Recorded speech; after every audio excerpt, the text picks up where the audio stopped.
Assalamualaikum warahmatullahi wabarakatuh. Perkenalkan, saya Azila Mutia dengan NIM 230306501053, kelas D Fisioterapi Universitas Negeri Makassar. Yang terhormat Bapak Dosen Pengampu Hairul Fadli Muhtar, SPM, Sarjana Farmasi, Master Biomedik. Setelah di sini saya akan menjelaskan mengenai obat isofluran. Baik, langsung saja yang akan saya bahas. Pertama itu latar belakang. Anestesi terdiri dari beberapa bentuk. Salah satu diantaranya adalah anestesi inhalasi yang saat ini sudah banyak dipakai. Anestesi inhalasi yang sering dipakai adalah sevofluran dan isofluran. Untuk menjaga keamanan dan kesehatan pasien selama pemberian anestesi, keadaan pasien perlu dimonitoring perubahan hemodinamik, salah satunya yaitu perubahan frekuensi nadi. Adapun deskripsi, isofluran adalah anestesi volatil yang disetujui oleh Federal Drug Administration atau FDA untuk induksi dan pemeliharaan anestesi umum. Seperti kebanyakan obat, anestesi yang mudah menguap, isofluran adalah senyawa eter halogenasi yang merupakan isoman struktural dari pendahulunya, enfluran, dan telah disetujui untuk digunakan di Amerika Serikat sejak tahun 1979. Indikasi isofluran. Indikasi isofluran adalah sebagai anestesi inhalasi untuk induksi dan pemeliharaan anestesi umum. Kemudian dosis isofluran. Pertama, dosis anestesi pada orang dewasa. Induksi. Dosis awal 0,5% yang meningkat secara bertahap dalam oksigen atau campuran oksigen dan dinitrogen oksida. Konsentrasi antara 1,5 sampai 3% biasanya menghasilkan efek anestesi bedah dalam 7 sampai 10 menit. Untuk pemeliharaan, dosis pemeliharaan 1 sampai 2,5% dengan campuran oksigen dan dinitrogen oksida atau 1,5 sampai 3,5% dengan oksigen saja. Kemudian pemeliharaan operasi sesar. Dosis pemeliharaan 0,5 sampai 0,7% dengan campuran oksigen dan dinitrogen oksida untuk mempertahankan anestesi sebelumnya. Kemudian ada dosis anestesi untuk bayi dan anak-anak.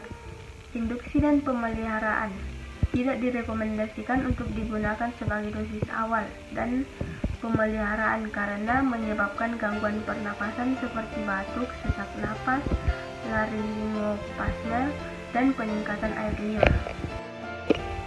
Selanjutnya, farmakodinamik. Isofluran harus dititrasi dengan hati-hati sesuai dengan hemodinamik pasien karena dapat menyebabkan penurunan tekanan darah secara drastis akibat vasodilitasi perifer yang bergantung pada dosis. Pasien hipovolemik mungkin sangat sensitif terhadap efek ini. Jika tidak ada efek samping spesifik dari isofluran.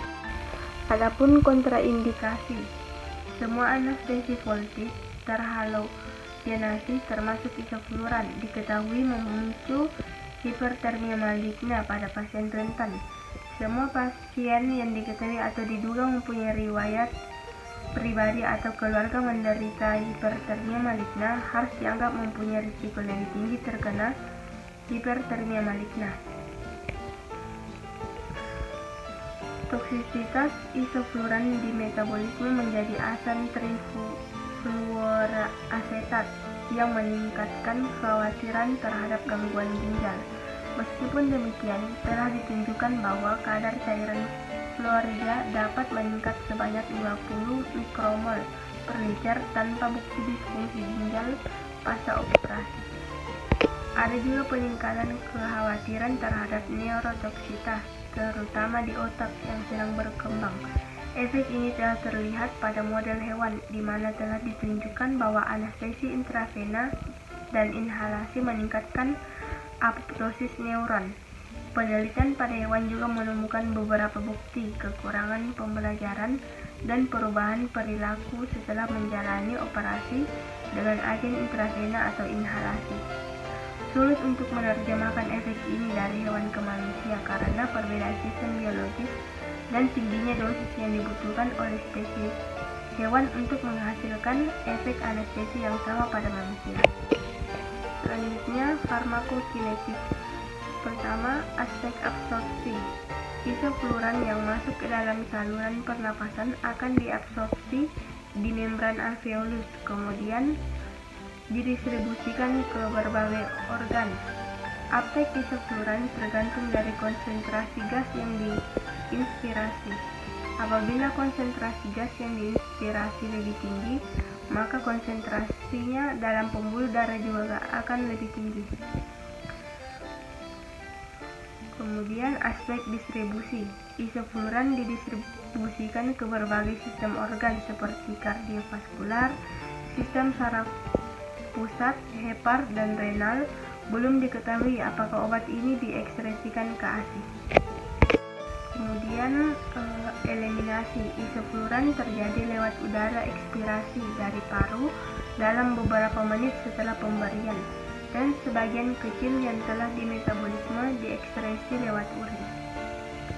Kemudian metabolisme. Aspek metabolisme sebanyak kurang lebih 0,2-1% isofluran yang masuk ke dalam tubuh dimetabolisme di hepar menjadi TFA oleh sitokrom P450. Hasil metabolisme ini dapat berkaitan dengan berbagai protein sitoplasma dan berpotensi imunogenik pada beberapa orang, sehingga memicu terjadinya reaksi antigen-antibodi. Namun, kebanyakan orang toksisitas hasil metabolis isofluran sangat kecil. Adapun efek samping dari isofluran meliputi berbagai organ tergantung kedalaman anestesinya. Semakin dalam kedalaman anestesinya, maka efek farmakofisiologisnya makin signifikan. Hal ini termasuk depresi pernapasan, hipotensi, dan aritmia.